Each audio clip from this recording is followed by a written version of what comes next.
मरुधरा में कोरोना काबू में, पाबंदियां हटी। 15 नवंबर से 100% क्षमता से खुलेंगे शिक्षण संस्थान।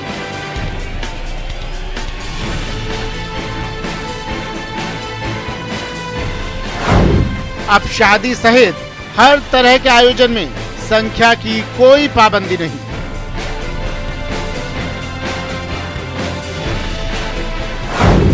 राज्य के गृह विभाग ने जारी की नई गाइडलाइन।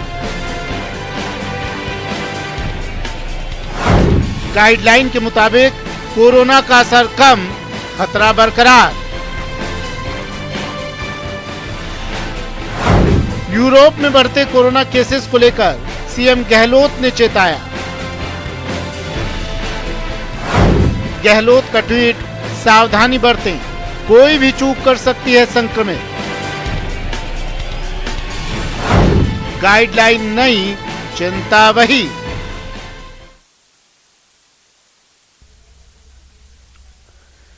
तो पाबंदियां अब तमाम हटा दी गई हैं, लेकिन सवाल यही कि इन पाबंदियों के हटाने के बाद क्या चिंता भी दूर हो जाएगी, चिंताएं भी हट जाएंगी। नमस्कार, आप देख रहे हैं दो टूक, मैं हूं आपके साथ सुमित गुप्ता। राज्य सरकार ने कोरोना की नई गाइडलाइन जारी कर दी है। 15 नवंबर से प्रदेश के सभी सरकारी और निजी शिक्षण संस्थान 100% क्षमता के साथ खुल सकेंगे। इसमें स्कूल, कॉलेज, यूनिवर्सिटीज के अलावा कोचिंग भी शामिल है।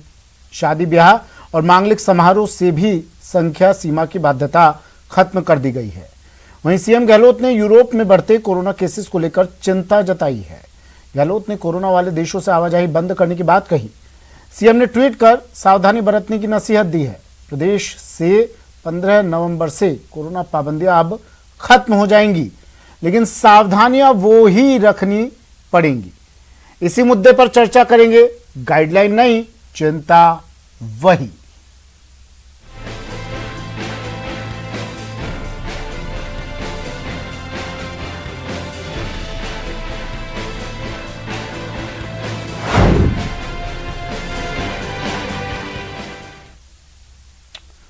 चलिए, हमारे साथ हमारे मेहमान जुड़ गए हैं, एक्सपर्ट्स जुड़ गए हैं हमारे साथ। जानेंगे उनका व्यू इस नई गाइडलाइन को लेकर क्या है। Doctor Sameer Bhati, public health expert, हमारे साथ जुड़ गए हैं। डॉक्टर समीर, स्वागत है सर आपका न्यूज़ 18 राजस्थान पर। किशोर टांक, प्रदेश अध्यक्ष हैं दुकानदार महासंघ के, हमारे साथ जुड़ गए हैं। किशोर जी, आपका भी स्वागत है सर न्यूज़ 18 राजस्थान पर। और डॉक्टर प्रदीप चतुर्वेदी, कांग्रेस नेता हैं, हमारे साथ जुड़े हैं। डॉक्टर प्रदीप, आपका भी स्वागत है सर। सबसे पहले डॉक्टर समीर, आपके पास में आ रहा हूं सर। नई गाइडलाइन को लेकर आपका पॉइंट ऑफ व्यू क्या कहता है?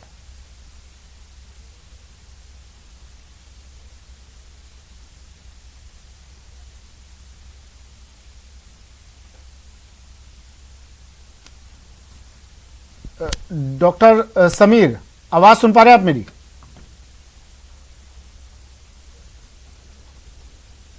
चलिए, आवाज नहीं पहुंच पा रही है शायद डॉक्टर समीर तक।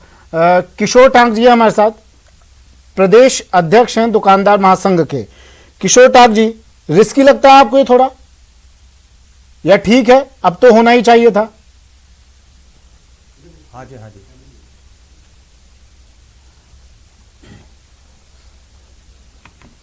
आवाज नहीं आ रही। आवाज पहुंच रही है किशोर जी आप तक मेरी? हाँ हाँ, अब आ रही है, अब आ रही है। सर, आपको नई गाइडलाइन जारी हो गई है, इसके बारे में आपको जानकारी होगी। अब 100% क्षमता के साथ तमाम स्कूल खुलेंगे, बाजार, मॉल, सब जगह अब लोगों की आवाजाही और ज्यादा बढ़ेगी। तमाम पाबंदियां हटा दी गई है। आपका पॉइंट ऑफ व्यू क्या है, ठीक है ये? नहीं, हमारा तो ये साहब देर आए दुरुस्त आए, है ना साहब। और ऊंट के मुंह में जीरा। अब इसमें मुझे ये कहना है कि दिवाली का सीजन जो व्यापारियों का मुख्य सीजन होता है वर्ष भर का, जिसमें पूरे देश की जनता जो है वो माल खरीदती है और उनको हर तरीके की जरूरत होती है। दिवाली का जो बड़ा त्योहार था वो तो व्यापारियों का निकल गया। अब जो शादियों का सीजन है वो भी आप ये देखिए, आज 9-10 तारीख हो गई है, 20 दिन तो हमें नवंबर के मिलेंगे और 14 दिन हमें दिसंबर के मिलेंगे। कुल 34 दिन का एक तरीके से ये हमारे को एक ऑक्सीजन सिलेंडर है व्यापारियों के लिए, कि जिसके अंदर कि हम 34 दिन के बाद में फिर मलमास लग जाएगा 1-1.5 महीने का, व्यापारियों के लिए वापस होगा वो हो जाएगा। तो 34 दिन के अंदर आप ये देख लीजिए कि हमें कितना क्या उम्मीद है व्यापार की और उससे हमें क्या फायदा होगा, ये आप लोग भी समझ सकते हैं। हमारा मोटा मोटा अंदाजा है कि 1000 से 1500 करोड़ का व्यापार ज़्यादा होगा। और हमारे जो शादियों वाले हैं, जिनके गार्डन हैं, घोड़े, आपके जो बैंड बाजा बाराती हैं, इन सभी को फायदा होगा। इसमें कोई दो राय नहीं है। इसमें तो हम 100% एग्री हैं कि इन सबसे फायदा होगा, लेकिन ये बहुत देर से शुरू हुआ है, इसका हमें अफसोस है। ठीक है सर, ठीक है। मैं आपको इसमें कोई नुकसान नहीं दिखाई देता है? नुकसान तो जो हो गया वो तो बहुत हो गया था। अब सरकार को ये फायदा है फैक्टर तो नहीं है ना सर, कि क्योंकि कई लोग तो ऐसे भी हैं जिन्होंने सरकार को अब वैक्सीन ये सरकार को ये फायदा है कि माल बिकेगा तो सरकार की आर्थिक स्थिति सुधरेगी।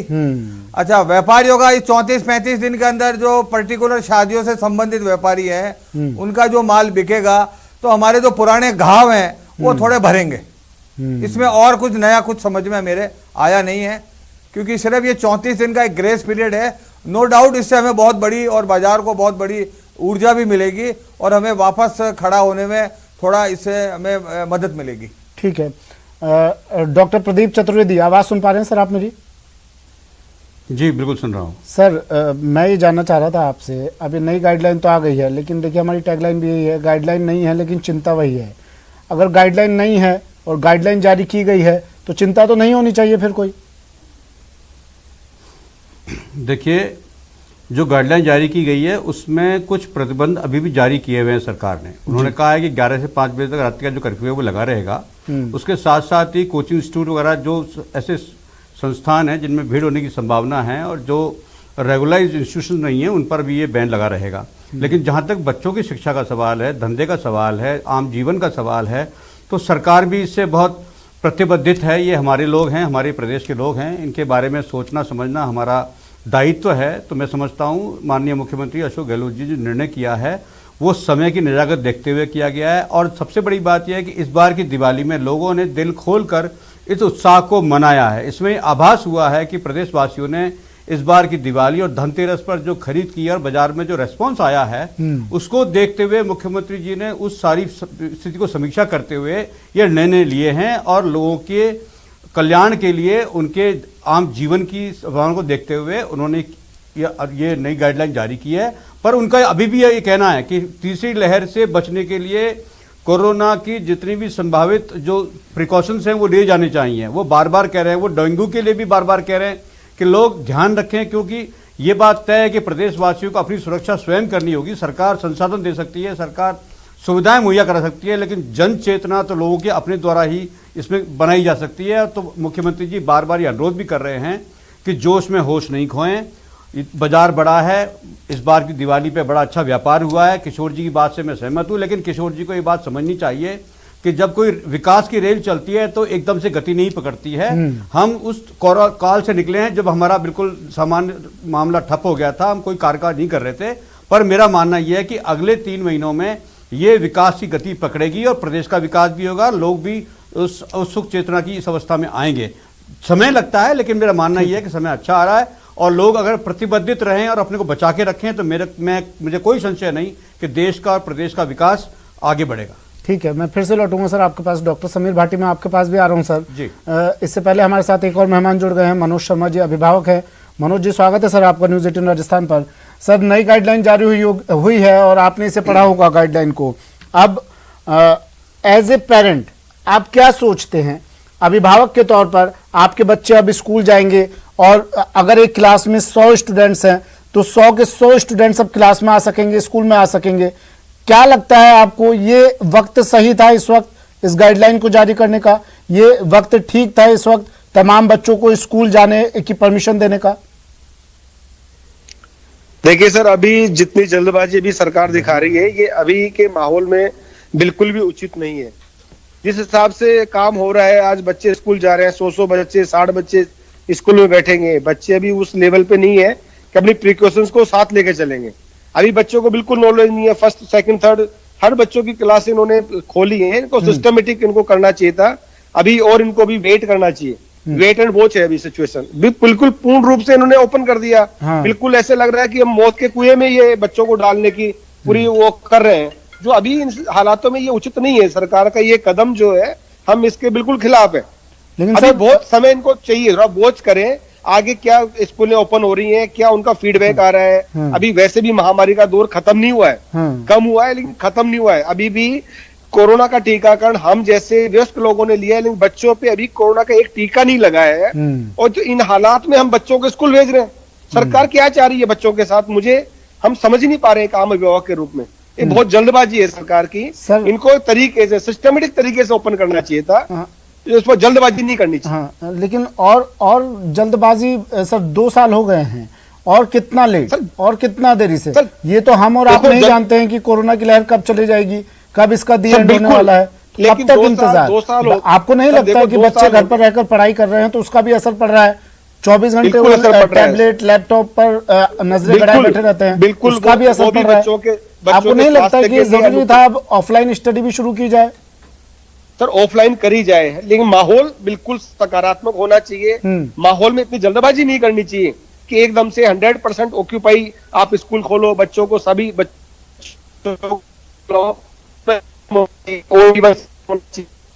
कुछ तो ऐसा होना चाहिए कि 2 फीट की डिस्टेंस हम रख सकें, बच्चे 3 फीट की डिस्टेंस रखें। आज वो भी नहीं हो पा रहा है। 100% फुल करना क्लास को, ये कहीं ना कहीं बच्चों के साथ, बच्चों के अभिभावकों के साथ घातक होएगा, ये मैं आपको समझाना चाह रहा हूँ। ठीक है डॉक्टर समीर भाटी, कोई इलाज है इसका, कोई तरीका है, कोई और तरीका? क्योंकि एक ना एक दिन तो खोलना ही है स्कूल, एक ना एक दिन तो हमें नॉर्मल लाइफ में जाना ही है। कब तक डर कर घर बैठे रहना पड़ेगा हमें? बिल्कुल बिल्कुल। देखिए, जिस तरह से हम बच्चों की बात कर रहे हैं, तो बच्चों के लिए जो हमारा ग्लोबली डेटा अभी तक आया है पिछले 1.5 से 2 साल के अंदर, हम देख रहे हैं बच्चों के अंदर उस तरह से कोई बहुत गंभीर चीजें नहीं देखी गई है। मतलब उनको अगर इन्फेक्शन हुआ भी है तो वो माइल्ड सिम्टम हुआ है। राजस्थान का भी जो सीरो सर्वे की रिपोर्ट के अंदर देखा गया था, तो लगभग 65-70% बच्चे ऑलरेडी इन्फेक्ट हो चुके थे, क्योंकि जब बड़े इन्फेक्ट हुए थे, बड़ों में भी हमने देखा कि सीवियर जो आपका सीरो पॉजिटिविटी रेट थे लगभग 70% तक थी। तो ऐसा नहीं था कि बच्चे जो है उससे बचे रहे हों, क्योंकि एक फैमिली में अगर कोई एक भी इन्फेक्ट था तो सेकेंड वेव में हमने देखा था सभी इन्फेक्ट हुए थे। रही बात वैक्सीनेशन और बच्चों का, तो देखिए वैक्सीनेशन और बच्चों की जो स्कूल ओपनिंग है उसको लिंक नहीं कर सकते, क्योंकि वैक्सीनेशन की जहां तक अभी हम बात करें तो अभी सिर्फ ज़ाइकोव डी अप्रूव हुई है, जो कि 12 साल से ऊपर के बच्चों के लिए है। जो कोवैक्सीन है उसको अभी समय लगेगा और भी अधिक रोल आउट होने में, तो जो वैक्सीन लगने की प्रक्रिया है उसमें तो अभी काफी लंबा समय लग सकता है। इसमें 2 चीजें महत्वपूर्ण है। एक तो हमें बच्चों के सराउंडिंग जो भी लोग हैं, मतलब पेरेंट्स, घर में कोई बुजुर्ग वगैरह सब कुछ है, उन लोगों को वैक्सीनेट करना बहुत ही जरूरी है।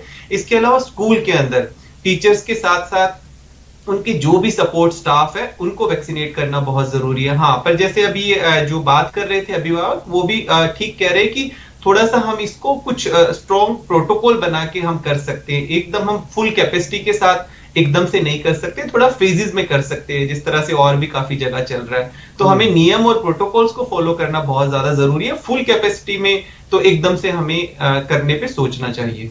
प्रदीप जी, आपने एक पेरेंट को भी सुना और आपने डॉक्टर साहब को भी सुना। डॉक्टर समीर भाटी ने भी कहा चिंताएं अभी हैं सर, और आप शायद ये चिंताएं दूर करने में कोई कदम नहीं उठा पा रहे, ताकि इन लोगों के मन से ये संशय तो दूर हो सके। देखिए, मैंने अभिभावक महोदय की बात सुनी है। मैं उनसे एक ही बात कह सकता हूं कि बच्चों का भविष्य भी हमारी प्राथमिकता है। और जहां तक इस कोरोना काल में हमने देखा है कि जो ऑनलाइन माध्यम से शिक्षा जो दी गई है वो स्मार्टफोन के माध्यम से दी गई है, और स्मार्टफोन इस प्रदेश की जनता के पास, जहाँ जो देश का आंकड़ा है वो तो 15% के आसपास है, पर जो जिन लोगों ने शिक्षा ग्रहण की है उनका आंकड़ा 9 से 10% के बीच बैठता है। तो सवाल यह है कि राजस्थान की पृष्ठभूमि की बात अपन करते हैं तो आप ध्यान रखेंगे कि सेकेंडरी और हायर सेकेंडरी बोर्ड के जो एग्जामिनेशन होते रहे हैं उनकी जो मेरिट है वो ग्रामीण स्तरों पर बनी है। पिछले 10 साल में ग्रामीण स्तर पर जो शिक्षा का स्तर है वो बहुत सुदृढ़ हुआ है, बहुत मजबूत हुआ है, और वहां के बच्चे ही मेरिट में आए हैं। तो मेरा मानना यह है कि वो बच्चे जिनके पास स्मार्टफोन की सुविधा नहीं थी वो वही बच्चे हैं जो मेरिट में आ रहे हैं। तो सरकार का भी इस बात ये ध्यान केंद्रित है कि जो बच्चे प्रतिभाशाली हैं, जो बच्चे पढ़ाई में अग्रणी रहते हैं, उनको देखते हुए हमको ये कदम उठाना था। रही बात आपका ये कदम काबिल डॉक्टर साहब ने तारीफ जो है, बात कही, सराहनीय है। मैं आपके इस कदम की हाँ, कोई नाफरमानी नहीं कर रहा हूँ, मैं आपके इस इसमें दो कदम बातें की और कहना खिलाफत चाहता नहीं कर रहा हूँ, जो लेकिन मैं ये जानना चाह रहा हूँ अगर अभिभावक इस महोदय कदम ने की जो बात मॉनिटरिंग कही है, कैसे आप सुनिए, लोग करेंगे? आपने कदम तो देखिए, उठा लिया है, अब सवाल ये मॉनिटरिंग है कौन कि करेगा कि किस तरह से स्कूलों में अभिभावक महोदय एप्रोप्रिएट के बिहेवियर के जो तहत concern बच्चों को है, आने दिया जाएगा?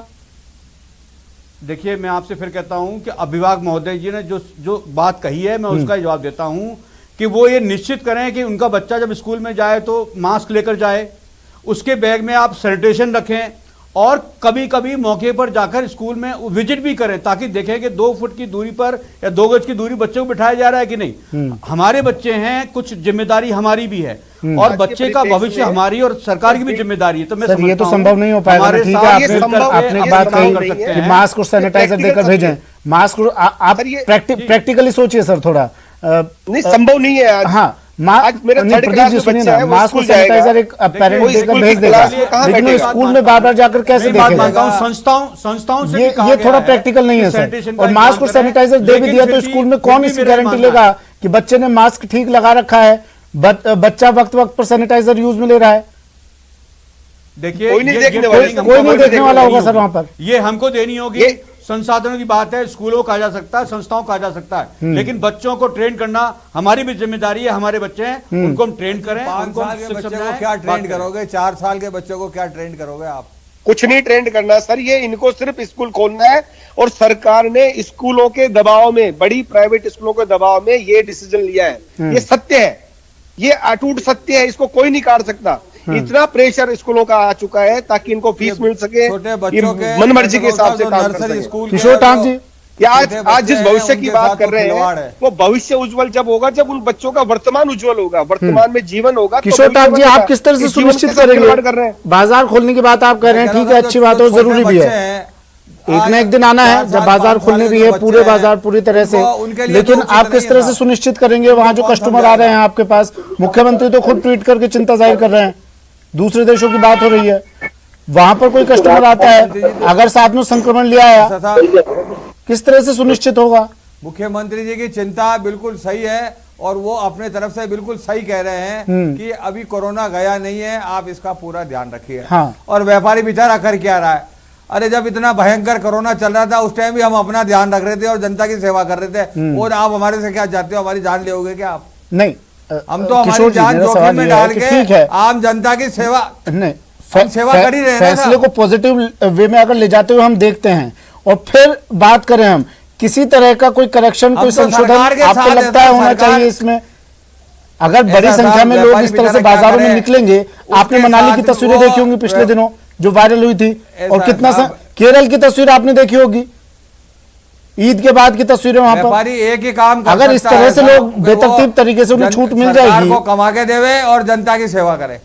खुद की जान की तो चिंता किसी को है ही नहीं ना साहब। यहाँ व्यापारी का तो काम यही है कि सेवा करे। हाँ, सरकार को ज्यादा से ज्यादा टैक्स कमा के देवे, वो हम दे रहे हैं, जनता वो की ठीक सेवा है हम सर, कर रहे लेकिन हैं। जब पर इतनी सरकार बड़ी को ये संख्या नहीं में है। लोग भीड़ उमड़ेगी हाँ जी, वहां पर। आप पहले मेरी बात तो पूरी, आप पहले मेरी बात तो पूरी होने दो। हाँ, बोलिए लेकिन सरकारों ने, केंद्र की सरकारों या राज्य की सरकारों ने ये नहीं देखा कि ये बेचारे जो दुकानदार जिनकी आर्थिक स्थिति बिगड़ गई है, उनको हम क्या मल्लम लगाएं, उनको हम क्या आर्थिक पैकेज दें, उनकी बंद दुकानों के बिजली के बिल दे दिए बेचारों को। अब और इससे ज्यादा आप क्या सुनोगे मेरे से? हाँ। मैं ज्यादा टीवी पे कहना नहीं चाहता हूँ, लेकिन नहीं, आप बोल सकते हमारी हैं है, और प्रदीप वो जी अब हमें इसका ही जवाब मालूम है। देंगे। प्रदीप जी, कहीं लगता है कि देखिए, कुछ तो छूट दी जी। जानी चाहिए थी। अब जैसा किशोर जी कह रहे हैं, देखिए, बंद दुकानों के बिल दे दिया। अब इनकी भी डिमांड गलत नहीं है, परिवार पालना है तो बाजार खुलवाने की मांग करेंगे लोग, जब सरकार की तरफ से का कोई जो सहायता नहीं मिलेगी तो इनिशिएटिव है, सुनिए, कुछ तो छूट इन्हें भी दी जाती। सरकार का इनिशिएटिव साहब, लोगों के फीडबैक पर ही आधारित होता है। जितनी आत्महत्याएं आप ये देखिए किसानों ने नहीं की है, उससे ज्यादा व्यापारियों बच्चों ने की फीस आर्थिक तक के स्थिति उन्हें बिगड़ने हमें से सपोर्ट नहीं आत्महत्या किया। की है। ये ऑन रिकॉर्ड है। पेरेंट्स का इन्होंने, सरकार ने पेरेंट्स तक का सपोर्ट नहीं किया। बच्चों की स्कूल फीस में 1% तक का उनका कोई योगदान नहीं है। आप किस प्रकार से आम अभिभावक, सरकार तो व्यापारियों के साथ कहाँ खड़ी हुई, मुझे बताओ आप। इसको चैलेंज मिल रहा है। सरकार स्कूलों के साथ खड़ी है। आज बच्चों को क्लास में आने दे रहे क्योंकि आप उनकी फीस नहीं आई। अब ऐसे हालातों में जब पटरी पे आ रही है, धीरे धीरे जनजीवन पटरी पे आ रहा है, उनके पास फीस नहीं है तो उनको बाहर भेजा जा रहा है। रोज हमारे पास नोटिस आ रहे हैं संयुक्त अभिभावक संघ के पास में कि देखो इस बच्चे के साथ ये हो रहा है, इस बच्चे के साथ हो रहा है। सरकार इसे तमाशा देख रही है परिवार, पेरेंट्स के परिवारों के साथ में, बच्चों के साथ में, और स्कूलों के दबाव में आके इन्होंने इतना बड़ा डिसीजन ले लिया कि फुल 100% ऑक्यूपाइड के साथ में स्कूलें खोल दो, फीस लो आप। ये सिर्फ दबाव में काम कर रही है हमारी यहाँ की राज्य सरकार। प्रदीप जी, आप किसके दबाव में काम कर रही है सरकार? प्रदीप जी, किसके दबाव में मान काम लेते कर हैं रही है? आप काम बेहतरी के लिए कर रहे कौन सी हैं, ताकत है लेकिन जिनके आरोप दबाव लग में रहे सरकार हैं, काम कर रही है? सवाल उठ रहे बताइए ना आप उन स्कूलों के बातों को। दबाव में काम हो रहा है, बड़ी बड़ी स्कूलों के दबाव कोई में स्कूल कार्य हो रहा है। मेरी बात नहीं, सुनिए। ठीक है, उस बात को छोड़ देते हैं। प्रदेश में 7 करोड़ लोग रहते क्या बात कर रहे हो हैं, आप? उन 7 करोड़ लोगों की हाँ। जनभावनाओं के हाँ। अनुसार सरकार काम करती है।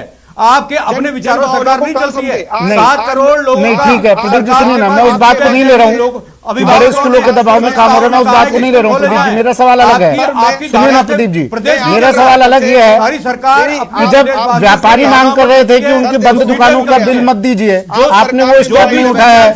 बच्चों से फीस ली गई बंद स्कूल में, सरकार काम करती है, ऑनलाइन क्लासेस नहीं लगी और उनसे फीस ली जा रही थी। आपके काम पर जो इनिशिएटिव लिया है, अगर सरकार इसमें कुछ राहत दी जा सकती थी ना सर, आपकी तरफ से अगर स्कूल प्रबंधन को कुछ राहत दी जाती तो बाहर बच्चे पर पेरेंट्स को नहीं पड़ता, व्यापारियों को कुछ राहत दी जा सकती थी। प्रदीप जी, फैसला हम ले लेते हैं, सुनिए ना प्रदीप जी, सुनिए तो सही, प्रदीप जी सुनिए तो सही सर, प्रदीप जी सर सुनिए, चर्चा कर रहे हैं हम लोग, बहस नहीं कर रहे हैं, एक चर्चा कर रहे हैं, बहस नहीं कर रहे हैं, तो आपकी बात लोगों तक पहुंच सके। प्रदीप जी सुनिए ना, हम लोग, आपने फैसला लिया, बेहतर फैसला लिया, लेकिन अगर तमाम वर्गों को हम साथ लेकर चलते तो आपको नहीं लगता और ज्यादा अच्छा होता? हम बात करते, समझाइश करते। आज सरकार ने देखिए, बच्चों की ये स्कूल समझाइश फीस के कई बारे बार में हो क्या चुकी किया? है, संस्थाओं के साथ बातचीत हो चुकी है, समाजों के साथ बातचीत हो चुकी है। मुख्यमंत्री व्यक्तिगत तौर पर और अपने कार्यालय बुलाकर इन सभी संस्थाओं से प्रदेशव्यापी स्तर बातचीत की है, और वो कोई निर्णय अपने स्तर पर नहीं करते हैं। उनके पास प्रदेशवासियों का, विभिन्न संस्थाओं का, समाजों का जो फीडबैक आता है उस पर निर्णय करते हैं। पूरे समाज, पूरी संस्थाएं अशोक गहलोत जी के साथ हैं, उनके पास जो फीडबैक है उस पर निर्णय लिया है। और मान लीजिए कोई निर्णय ऐसा हुआ भी है जिससे लोगों को तकलीफ हो रही है तो सरकार समीक्षा करेगी। ठीक है, डॉक्टर समीर भाटी, लोगों के लिए है, सरकार उनकी है। मैं समझता हूं मुख्यमंत्री बहुत संवेदनशील है, और ऐसा कोई भी नियम कायदा जो समाज के प्रतिकूल होगा, मुख्यमंत्री जी फिर समीक्षा करेंगे और लोगों से बातचीत करके वो बदलाव कर सकते हैं। ठीक है डॉक्टर समीर भाटी, एक पहल तो करनी ही होगी। हम पूछिए सर, जल्दी पूछिए, वक्त कम है। एक सवाल छोटा सा अभिभावकों की तरफ से पूछना चाहूंगा। हाँ बोलिए सर, जल्दी। जब आरटीआई पैसे देने की बात आई है प्राइवेट स्कूलों को कि भाई जब स्कूल खुली नहीं है तो हम फीस किस बात की दे, आरटीआई मद जो जाता है इनके पास में, तो अब अभिभावक के लिए क्यों नहीं सरकार ये चीज बोलती है? आज पेपर में लगातार मैं न्यूज देख रहा हूँ, सरकार ने मना कि स्कूल खुले नहीं, हम फीस क्यों दे, गरीब बच्चों की जो है पढ़ रहे हैं आरटीआई के थ्रू, आरटीआई के माध्यम से, तो अभिभावकों के लिए क्यों नहीं ये बोल पा रही सरकार? क्योंकि उनके देने की बारी आई तो हाथ खड़े कर रहे हैं, और जब अभिभावक की बात करने दो, मरने दो, आम जनता है, आम जनता का कौन सुनवाई करे? इसलिए अभिभावक कहते हैं कि बड़े स्कूलों के दबाव में फैसले लिए जा रहे हैं। डॉक्टर प्रदीप, एक लाइन में जवाब दे दीजिए। दोनों तरफ रवैया क्यों हो रहा है ये? सर एक लाइन में जवाब दीजिएगा सर, फिर मुझे डॉक्टर समीर के पास जाना है। जी ने सबसे मिलकर इस बारे में निर्णय किया है और सारी संस्थाओं उसको कबूला है, इसलिए इनकी बात कहना बिल्कुल तर्कसंगत नहीं है। सरकार ने बात करके अभिभावक संघों से और स्कूल की मैनेजमेंट कमेटियों से मिलकर के बात करके उसमें उचित निर्णय दिया है और फैसला दिया है, उसको सर्वांगीण रूप से स्वीकार दिया है। डॉक्टर समीर, ठीक है सर, वक्त की कमी है। डॉक्टर समीर, इन हालातों में आपको लगता है, जब अभी तो बच्चों की वैक्सीन भी नहीं आई है और बड़ी संख्या में बच्चे स्कूल पहुंचेंगे, बाजारों में लोग निकलने लगेंगे, व्यापार महासंघ की बात स्वीकार कर ली है, खुली छूट दे दी है, इन हालातों में आपको लगता है क्या ये फैसला ठीक है या फिर कोई संशोधन इनमें किया जाना चाहिए था? सर, इंतजार अभी किया जाना चाहिए था कम से कम उस वक्त का, तो कि बच्चों की वैक्सीन आ जाती। देखिए, हमें अर्थव्यवस्था को भी अपना ध्यान रखना है और उसके साथ साथ मतलब हम कह रहे हैं जो अपनी लाइवलीहुड का ध्यान रखना है साथ ही साथ, और जिस तरह से हम महामारी के दौर में चल रहे हैं उसका भी ध्यान रखना है। तो डेफिनेटली जो अनलॉकिंग की प्रक्रिया होती है इसी तरह से होती है कि अभी जिस तरह से कोविड के केसेस कंपैरेटिवली कम देखने को नजर आ रहे हैं, तो अभी हमारा वहां पर सबसे ज्यादा ध्यान, एक तो हमारी जो वैक्सीनेशन है वो एक हमेशा स्पीड अप चलती रहे, बाकी आर्थिक। लेकिन डॉक्टर समीर, आपको नहीं लगता कि देखिए, एक तो कोविड और दूसरा डेंगू और डंक मार रहा है, अब तो स्कूलों की साफ सफाई के बारे में हम और आप बेहतर जानते हैं, ये खतरनाक कदम नहीं होगा क्या? देखिए, जो हाँ देखिए, वायरल वेक्टर डिजीज हमेशा हर साल जो है मानसून के बाद आती है। ऐसा नहीं है कि अभी पहली बार आई जी। है। तो वायरल वेक्टर डिजीज के लिए जो सारे कदम लिए जाते हैं वो हमें साथ के साथ लेने ही लेने हैं। हाँ, स्कूल के लिए जैसे मैंने बोला कि उनकी जो एसओपीज है वो ठीक तरीके से बननी चाहिए उसके अकॉर्डिंगली, क्योंकि बच्चों को भी हम बहुत टाइम तक तो घर पर नहीं बिठा के रख सकते, क्योंकि उनका सामाजिक विकास सर ये भी और वो फिक्स भी नहीं हो बहुत रहा ना। ज्यादा अभी जरूरी है। अभी तो इसकी मेरी वजह एक से- सरकारी स्कूल के टीचर से बात हुई है और उन्होंने ये कहा है कि उनके स्कूल में टीचर्स तक के लिए अभी ये सुनिश्चित नहीं किया गया कि वो दोनों वैक्सीन लेकर ही स्कूल पहुंचे। बच्चों की तो बात ही छोड़ दीजिए। हाँ, हाँ, ये देखिए, कुछ तो SOP गाइडलाइन मैं स्कूल आपको वालों के लिए ये कह रहा हूं, होना। वो ठीक तरीके से हाँ, बिल्कुल बिल्कुल गाइडलाइंस पूरी तरह से होनी चाहिए। स्टाफ पूरी तरह से वैक्सीनेटेड होना चाहिए और बच्चों को भी या तो ऑल्टरनेट डेज पे या फिर इस तरह से जो फुल कैपेसिटी में एक साथ बच्चों को बिठाना थोड़ा उसमें काफी चैलेंजेस होगा। तो ये हमें एक बार देख लेना बहुत ज्यादा जरूरी है, क्योंकि बच्चे भी पोटेंशियल कैरियर होते हैं। जैसा मैंने कहा कि ठीक है, बच्चों को माइल्ड सिम्टम रहते हैं, पर बच्चे जो इन्फेक्शन है उसको काफी ज्यादा स्प्रेड कर सकते हैं। तो इन चीजों का हमें विशेष तौर पर ध्यान देना जरूरी है। और जैसे हम देख रहे हैं कि अभी आगे विंटर सीजन है, विंटर सीजन के अंदर रेस्पिरेटरी प्रॉब्लम जो सांस संबंधी बीमारी है वो थोड़ी बढ़ जाती है ज्यादा। तो इन चीजों का, सब चीजों का हमें ध्यान रख के चीजों को चलना होगा। तो हम लॉकडाउन की बात नहीं कर रहे, पर चीजों को हम बैलेंस करके चलने की बात करें। गाइडलाइंस के साथ ही साथ फॉलो होना बहुत ज्यादा जरूरी है। ठीक है सर। तो मरुधरा अनलॉक हो रही है 15 तारीख से, सावधानी बरतनी जरूरी है और ये सावधानी ना सरकार बरतेगी, ना स्कूल प्रबंधन बरतेगा, ना ही व्यापार महासंघ बरतेगा। ये सावधानी हमें और आपको ही बरतनी है। आप घर से बाहर निकले तो कम से कम मास्क और सैनिटाइजर तो लेकर ही निकले और सोशल डिस्टेंसिंग का भी ध्यान रखें, क्योंकि आज नहीं तो कल अनलॉक तो होना ही है। आप चारों का शुक्रिया अपना कीमती वक्त हमें देने के लिए, हमारे साथ जुड़ने के लिए।